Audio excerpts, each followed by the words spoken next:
사랑과 충만하신 하나님 아버지, 오늘 이 아침 하나님 앞에 나옵니다. 진실되고 영적인 예배를 하나님께 올려드릴 수 있는 우리 모두가 될 수 있도록 하나님 은혜 내려 주시옵소서. 감사합니다. 이 모든 말씀 예수님의 이름으로 기도합니다. 아멘. 우리 다 함께 찬송가 315장 하시겠습니다. 찬송가 315장 내 주 되신 주를 참 사랑하고, 찬송가 315장입니다.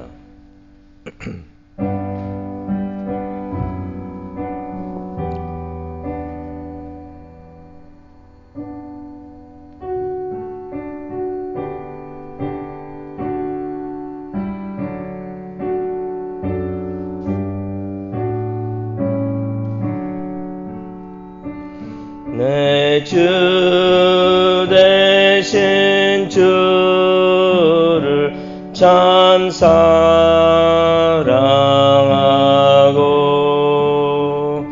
곧 그에게 죄를 다 고합니다. 그는 주신 내 예수시니 이전보다 더욱 사랑합니다.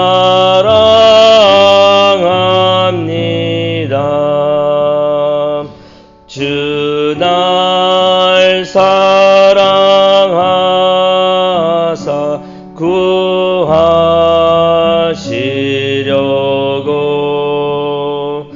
저 십자가 고난 당하셨도다.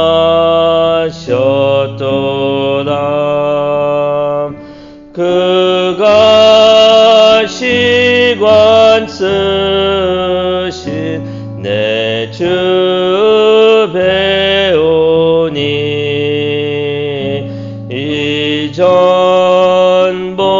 이전보다 더욱 사랑합니다.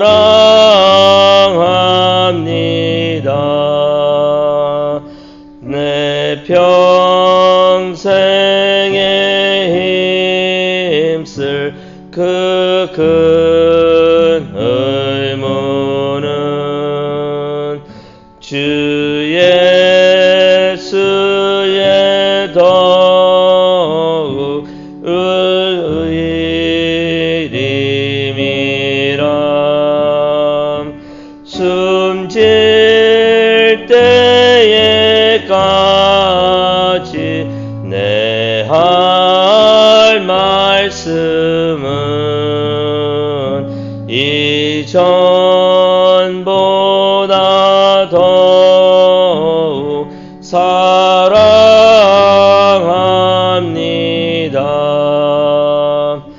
그 영광의 나라 나 들어가서 그 풍성한 은혜 늘 감사하리. 근멸유관 쓰고 나 찬송할 말 이전보다 더욱 사랑합니다.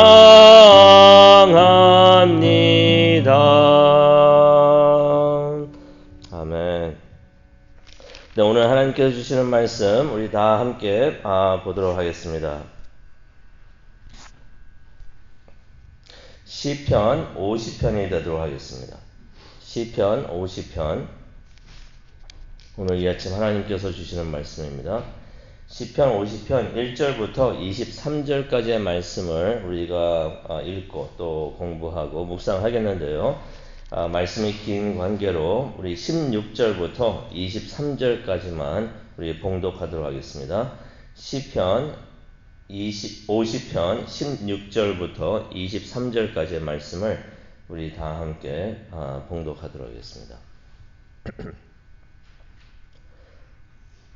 네, 다 찾으셨으면은 우리 다 함께 읽도록 하겠습니다.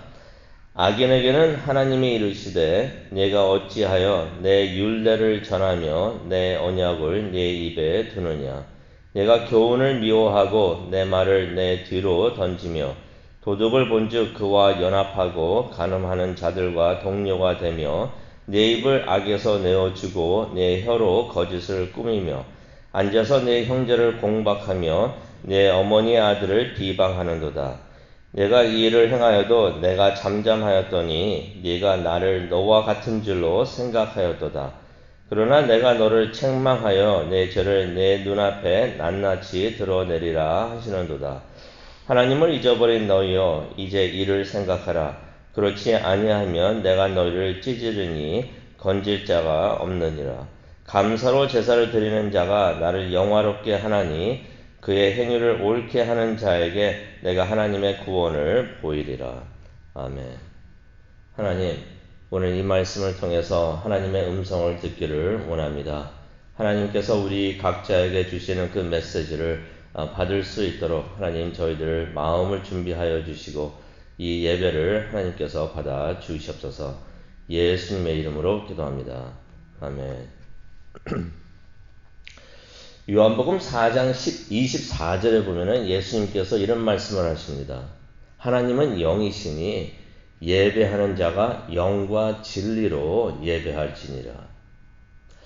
예배에 대해서 가르쳐 주시는데요. 뭐라고 말씀을 하시는 거냐면은 어떤 예배를 드려야 되는가? 영적이고 진실된 예배를 드려야 한다고 예수님께서 말씀하시는 것입니다. 근데 예수님께서 왜 이런 말씀을 하셨을까? 왜 영적이고 진실된 예배를 드려라 라고 말씀을 하셨을까? 이유는 간단합니다. 영적이고 진실된 예배를 드리지 않는 사람들이 있기 때문에 그런 말씀을 하신 것입니다. 그렇다면 예배가 영적이지 않고 진실되지 않다라는 것은 어떤 의미가 있습니까? 예배를 건성으로, 형식적으로, 의무적으로 드린다 하는 것을 예수님께서 말씀을 하시는 것입니다. 누가 그렇게 하는지, 나 자신이 그렇게 하는지 우리는 몰라도 하나님은 아신다는 것이에요. 이유는 하나님께서 영이시기 때문에 그렇습니다. 시편 50편은요. 예배를 제대로 준비하지 않는 자들이 형식적으로, 의무적으로, 건성으로 예배를 드리는 것에 대해서 하나님께서 책망하시는 말씀이 되겠습니다. 우리가 1절부터 우리가 한번 보도록 하겠는데요. 이 말씀의 배경은 법정입니다. 법정이 있으니까 판사가 있겠죠. 판사는 바로 하나님이신 것이에요. 근데 1절을 보니까 이런 말씀이 있습니다. 전능하시니 여호와 하나님께서 말씀하사 해돋는 데부터 자는 데까지 세상을 지는 데까지 세상을 부르셨도다. 하나님을 설명을 하는데 타이틀을 3개나 사용하십니다. 전능하신 이라고 말씀하시고요. 여호와라고 말씀하시고 하나님이라고 말씀하십니다. 하나님을 최고의 절대 주권자이시다라는 것을 나타내고 있는 것입니다. 그런 분이 판사이시기 때문에 그의 한마디 한마디가 참으로 중요한 것이에요. 근데 3절을 보니까 하나님이 시온에 계신다고 하십니다. 시온은 예배받는 곳을 얘기합니다. 예배가 이루어지고 있는 것을 말합니다.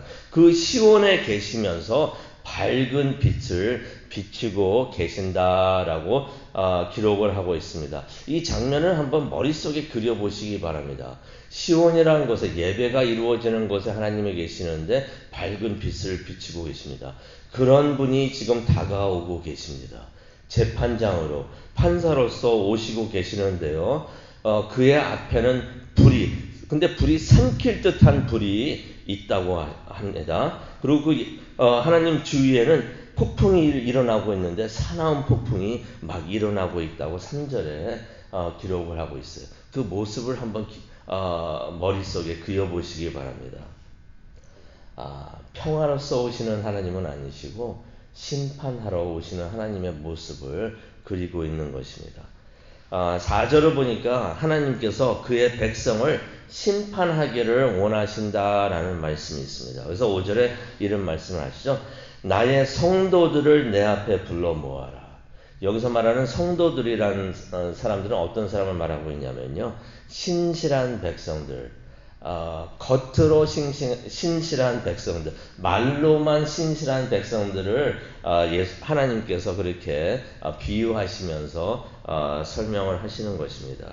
이 사람들이 어떤 사람들이냐면요. 제사로 하나님과 언약을, 서약을 맺은 사람이다라고 하나님께서 설명을 하십니다. 어떤 사람들이냐면요. 제사로 하나님과 서약을 맺었다는 것은 예배하는 자들을 말합니다. 예배를 해야 되는 자들을 말하고 있는 것이에요. 그러니까 누구를 의미하고 있습니까? 안 믿는 자들을 얘기하는 게 아니라 믿는 사람들, 하나님의 사람들을 이야기하는 것입니다. 이 사람들이 법정에 소환이 되는 것입니다. 그런데 이 사람들을 1절에 보면은 어떻게 표현하고 있습니까? 해 돋는 데부터 지는 데까지 있는 사람들이다 라고 말을 하고 있어요. 해가 어느 쪽에서 뜨나요? 동쪽이죠. 지는 데는 서쪽. 그러니까 동에서부터 서쪽까지 있는 사람들 다 불러 모아라는 얘기예요. 옛날에는 동에서부터 서쪽이면은 세상 끝을 말합니다. 온 세상을 말하고 있는 것입니다. 온 세상에 있는 예배하는 자들을 스스로 진실되다라고, 신실하다, 나의 성도라라고 할 수 있는 사람들 다 불러 모아라. 이 사람들을 전부 다 하나님께서 소환하시는 것입니다. 그러면서 하나님께서 그들에게 두 가지의 책망을 하십니다. 오늘 이 말씀을 들으면서 혹시 나 자신이 들어야 되는 책망은 아닌가 한번 생각해 보기를 원합니다. 첫 번째 책망은 무슨 책망이냐면요. 7절부터 15절에 나오는데요. 7절 보니까 이런 말씀이 있습니다. 내 백성아 들을지어다. 이거 하나님의 백성들이 아니면 하나님께서 이런 말씀도 안 하십니다. 사랑의 매라고 그러죠. 하나님의 사람들이니까 잘못된 길을 가고 있으니까 하나님께서 그러지 말아라 하는 뜻에서 하나님께서 책망을 하시는 것입니다. 그래서 이렇게 말씀하십니다. 나의 백성들아, 나의 백성아 들을지어다. 내가 말하리라.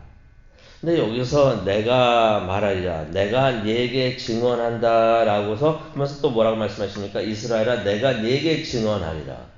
여기서 내가 네게 증언한다 라는 것은 어떤 의미가 있냐면요. 내가 너를 대적해서 증언한다. 너를 위해서 증언하는 게 아니라 너를 대적하면서 증언한다 라고 말씀하시는 것이에요. 이걸 풀어서 말을 하면 어떤 의미가 있냐면 내가 너를 지금 책망하고 있다. 훈계하고 있다 라고 말씀을 하시는 것입니다. 하나님께서 이 사람들이 바친 재물에 대해서 하나님께서 책망을 하시는 것입니다. 그런데 8절을 보니까 재물 자체에 대한 책망은 아닙니다. 재물, 다시 말해서 그 예배 자체에는 문제가 없다는 것이에요. 근데 하나님께서 9절을 보니까 그들이 바친 재물, 예를 들어서 수소나 순염소를 하나도 받지 않겠다고 하십니다. 아니, 재물을 바치는데 하나님께서 받지 않겠다고 하십니다. 혹시 기억나십니까? 성경에 보면은 재물을 하나님께 바치는데 하나님께서 받지 않으시는 재물, 그런 예배가 있었던 것이에요. 딱 생각나는 게 가인과 아벨의 재물 중에서 가인의 재물. 가인도 예배를 했어요. 예배를 안 한 것이 아니죠. 예배를 했는데 재물을 바쳤는데 하나님께서는 아벨의 것은 받았는데 가인의 것은 받지 않으셨다고 하셨는데 바로 그 말씀이 생각나는 듯한 말씀하십니다.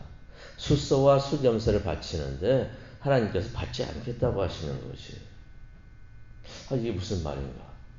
10절을 보니까 하나님께서 이런 말씀하십니다. 세상에 있는 모든 짐승이 다 하나님의 것이라고 하십니다. 11절을 보니까 하늘에 있는 모든 새들이 다 하나님의 것이라고 하나님께서 말씀을 하십니다.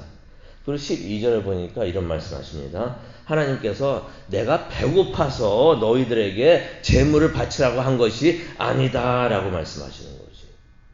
하나님의 것이 이 세상에는 충만하게 있다라고 12절에 그렇게 말씀하십니다. 그러면서 13절에 이런 말씀하시죠.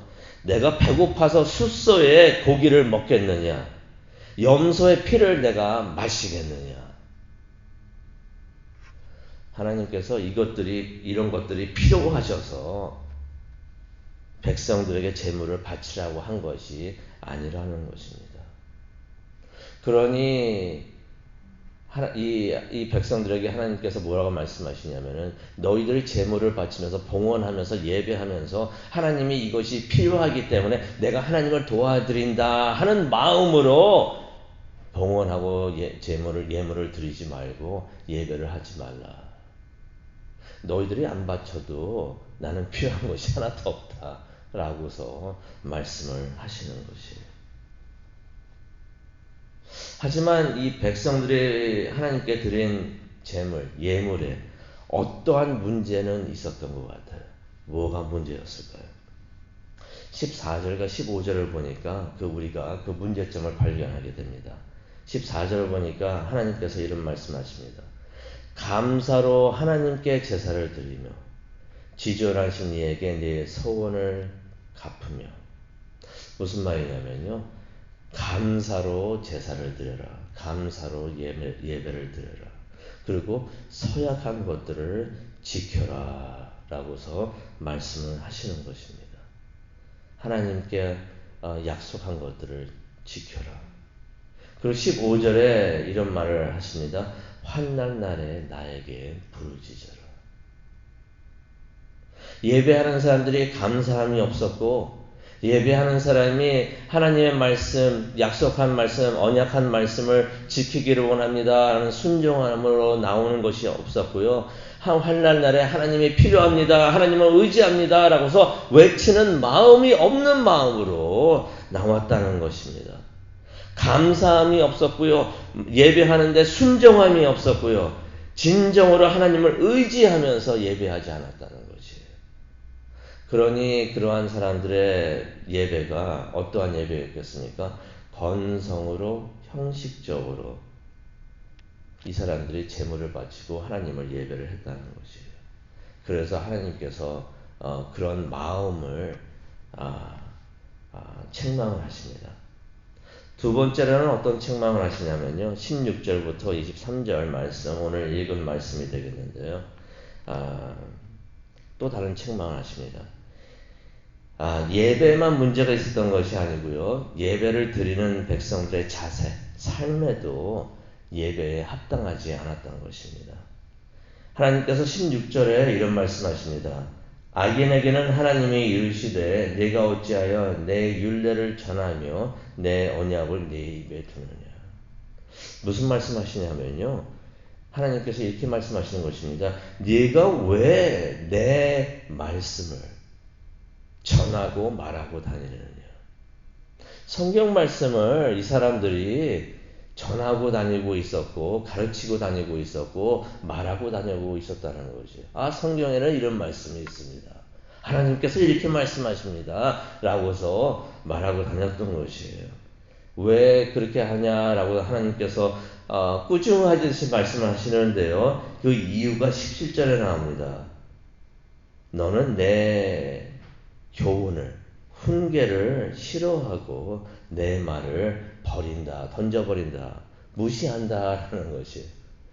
아니 너는 내 말을 듣지도 않아 하고 내가 뭐라고 하면 싫어하면서 내가 말하고 있는 거 그냥 다 무시하고 버리고 다니면서 왜 사람들 앞에서는 하나님의 말씀이 이렇다라고 전하고 다니고 말하고 다니느냐.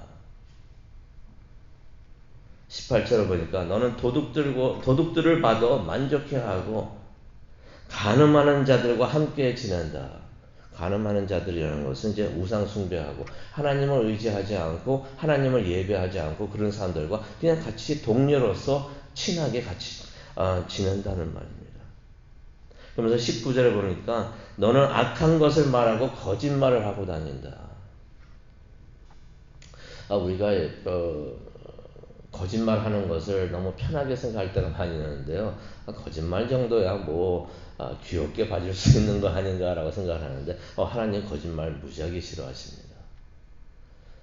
사탄이 거짓말쟁이죠. 이름이.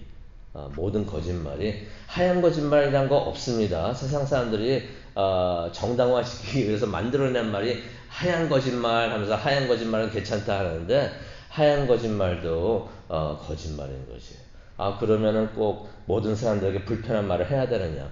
안 하면 됩니다. 안 하면 되는데 굳이 말을 하면서 거짓말을 하는 거 이거 괜찮은 것 같아서 이게 모든 거짓말은 사탄에서 나오는 것이에요. 신뢰가 깨집니다. 그러면서 20절에 보니까 또 뭐라고 말씀하시냐면요. 너는 앉아서 내 형제를 공박하고 네 어머니의 아들을 비방하는도다. 여기서 비방한다는 말 찌르고 있다는 얘기예요. 무슨 말 하냐면요. 너는 참 아무렇지도 않게 형제들을 헐뜯고 다니고 비방하고 있다. 하나님께서 그렇게 말씀하시는 것이에요. 그러면서 21절에 보니까 네가 이런 일을 해도 내가 잠잠히 가만히 있으니 내가 너와 같은 줄로 너는 생각하고 있구나. 이 백성들이요, 잘못을 해도 하나님께서 벌을 내리지 않으시니까 이래도 되는구나 라고 생각을 했다는 것이에요. 하나님이 이런 거 그냥 봐주시는구나. 그러면서 아무 생각 없이 그냥 계속 죄를 짓고 있었다는 것입니다. 그런데 하나님께서 가만히 계시고 잠잠히 계시는 것은 그런 일을 해도 괜찮다는 뜻이 전혀 아닙니다. 우리가 회개하면서 되돌아오기를 인내하시면서 기다리고 계시는 것이에요. 영어로 표현하면 grace period이라고 그러죠. 은혜의 시간입니다. 하나님께서 기다려주시고 계시는 것이에요. 하루빨리 그만하고 돌아와라 라고 하나님께서 기다려주시고 계시는 것이에요. 그러면서 21절에 이런 말씀하시면 때가 되면은 내가 너희를 책망하리라. 때가 되면. 그러면서 때가 되면은 너희들의 모든 죄를 낱낱이 드러낼 것이다 라면서 말씀을 하십니다. 책망을 하신다는 것이죠. 그러기 전에 하나님께서 기회 주실 때 돌아와라 라고 말씀을 하시는 것입니다. 그러면서 23절에 하나님께서 이런 말씀하십니다. 감사해서 진심으로 예배하는 자들. 예배한다고 하나님께서 다 받으시는 게 아니라 감사해서 진심으로 예배하는 자들, 예물을 바치는 자들. 또 많이 돈을 헌금한다고 해서 하나님께서 좋아하시는 것도 아니고 감사해서 진심으로 마음으로 헌금하고 또 예배하는 자들을 하나님께서는 기뻐하신다라고서 말씀을 하십니다. 그런 사람들의 예배를 하나님께서는 영광을 받으신다. 그들이 나를 영화롭게 하나니 무슨 말이냐면요. 그런 사람들의 예배로 내가 영광을 받는다라고서 말씀을 하시는 것이에요. 그러면서 23절에 보니까 그리고 올바르게 행동하는 자들을 하나님의 말씀대로 행동하는 자들을 하나님께서는 지켜 보호하신다라고 말씀을 하시는 것입니다. 오늘 이 말씀을 생각하면서 기도하는 시간을 우리 갖도록 하겠는데요. 예수님께서 영과 진리로 예배를 하는 사람들에 대해서 예수님께서 말씀을 하셨습니다. 영과 진리로 예배를 한다는 것은 영적으로 진심으로 예배하는 것을 말합니다. 건성으로 형식적으로 예배하는 것이 아니라 영적으로 진심으로 예배하는 것, 감사해서 예배하는 것, 순종하는 마음으로 예배하는 것, 하나님을 의지하면서 하나님 없으면 나는 쓰러집니다. 하나님 필요합니다. 하나님을 의지하면서 예배하는 것, 하나님의 말씀대로 살면서 완벽하게 그렇게 사는 사람은 없죠. 하지만 하나님의 말씀을 노력해서 최대한 살려고 하는 그런 마음으로 살면서 자신의 삶을 하나님께 산 제사로 바치는 사람들. 하나님은 그러한 사람들을 보면서 영과 진리로 예배하는 자들이다. 하나님은 그러한 사람들을 찾고 계시고 그런 사람들의 예배를 받으신다라고서 말씀을 해 주십니다. 우리의 형편이 어떻게 되든지 상황에 맞게 최대한으로 마음으로 하나님을 드리는, 예배를 드리는 우리 모두가 되기를 원합니다. 어저께도 말씀을 드렸지만은 옛날에 종교 핍박이 있을 때 중국에 있던 분들은 교회에서 예배 못 드렸어요. 집에서 예배하면서, 그것도 잡혀갈 수 있기 때문에 소리도 못 내면서 입을 벌리는데 소리는 못 내고, 하지만 온 마음을 다해서 땀을 흘리면서 전심으로 예배하고 찬양했던 사람들이 있습니다. 하나님은 그런 사람들의 예배를 받으신다는 것이에요. 그런 사람들 예배를 기뻐하시고 영광 받으신다는 것입니다. 우리 모두가 그런 예배하는 자들, 영과 진리로 하나님을 예배하는 하나님의 사람들이 되기를 원합니다. 기도하시겠습니다. 사랑과 은혜가 충만하신 하나님 아버지, 하나님을 예배하는 자들이 되기를 원합니다. 영과 진리로 감사해서 하나님께 예배를 드리고, 순종하는 마음으로 하나님께 예배를 드리고, 하나님을 의지하면서 하나님께 예배를 드리기를 원합니다. 우리가 하나님의 말씀대로 살려고 노력을 하면서 우리의 마음을, 우리의 삶을 하나님께 산제사로 올려드릴 수 있도록 하나님 인도하여 주옵소서. 그것을 위해서 지금 기도합니다. 기도하는 우리와 함께하여 주시고 인도하여 주시옵소서. 우리의 두 손을 잡아 주시고 하나님과 대화할 수 있는 귀한 시간 될 수 있도록 하나님 은혜 내려 주시옵소서. 감사합니다. 예수님의 이름으로 기도합니다. 아멘.